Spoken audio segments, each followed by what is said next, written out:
Welcome to a new episode of Science in Context. Polio is caused by a highly contagious virus which develops in the throat and intestines.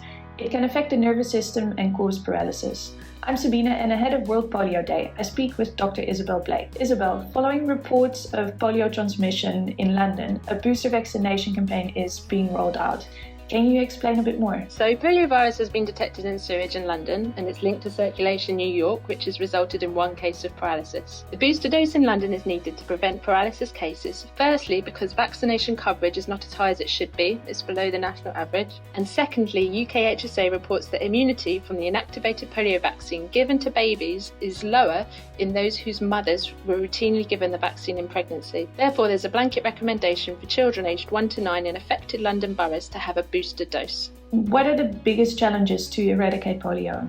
So while poliovirus is now endemic in 2 countries, Pakistan and Afghanistan, and the challenge is to immunise every child in areas which are very challenging to operate. At the same time, immunity must be maintained at a very high level globally. Another challenge is stopping the emergence and spread of vaccine-derived polioviruses.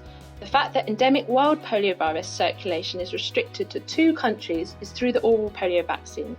This vaccine is an excellent vaccine. It's a live attenuated vaccine and it induces a strong mucosal response, so protects against infection. But very, very rarely it can lose its attenuating mutations and become as transmissible and as neurovirulent as wild poliovirus and cause outbreaks.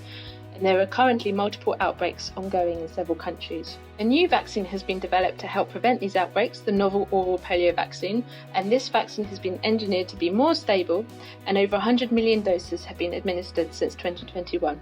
What is your team doing right now to support the eradication of polio? We work on 3 areas. We assess the risks of where these outbreaks might be. We quantify the timeliness of surveillance and how it may be improved to detect outbreaks and respond faster. And we are evaluating the effectiveness and impact of the new novel oral polio vaccine. Thank you so much for your time today. Thank you.